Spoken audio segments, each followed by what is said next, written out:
শুরু করবো যে সাফিসিয়েন্ট আইন আছে কিনা। আমি মনে করি সাফিসিয়েন্ট আইন আছে। সমস্যাটা আইনের নয়, সমস্যাটা ইমপ্লিমেন্টেশন, এক্সিকিউশন। মানে ভারতবর্ষে আজকে যতগুলো আইন আছে সেগুলো যদি সঠিকভাবে ব্যবহার করা হয় তাহলে কিন্তু সমস্যাগুলোকে অ্যাড্রেস করা যায়। কিন্তু প্রধান, যেমন ফর এক্সাম্পল আমাদের ইন্ডিয়ান পিনাল কোড, যেটা এখন ভারতীয় ন্যায় সংহিতা হয়েছে, বা আমাদের ডেটা প্রোটেকশন যে নতুন ল এসছে, বা আমাদের ইনফরমেশন টেকনোলজি অ্যাক্ট আছে, সেখানে কিন্তু প্রত্যেকটা জিনিসের প্রভিশন আছে।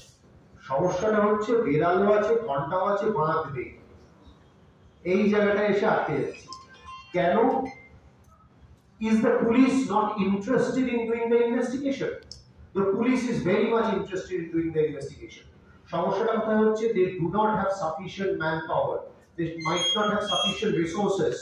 ট্রেনিং এর কোনো সিচুয়েশন তাদের সেরকম ভাবে দেওয়া হচ্ছে না। সুতরাং আমি যদি চাইও, আমি হয়তো কাজটা সঠিকভাবে করতে পারছি না। এবার এই জায়গাটায় কিন্তু এসে আটকে যাচ্ছি কেন? কোন জায়গাটায় আটকাচ্ছি? তাহলে it's not the problem of the executive. The problem is of the political will. আজকে যখন জানতে পারছি যে কোথাও একটা বম ব্লাস্ট হচ্ছে, সেইখানে কিন্তু ইমিডিয়েটলি আপনি দেখছেন 24 ঘন্টা থেকে 48 ঘন্টার মধ্যে লোকজন অ্যারেস্টেড হয়ে যাচ্ছে। তাহলে কত বড় বম ব্লাস্ট হতে হবে এই পার্সোনাল ভায়োলেশন গুলোকে প্রিভেন্ট করার জন্য?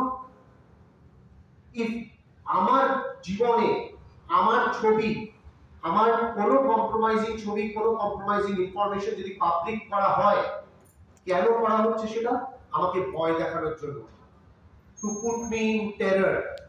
So why this should not be considered as an act of terrorism?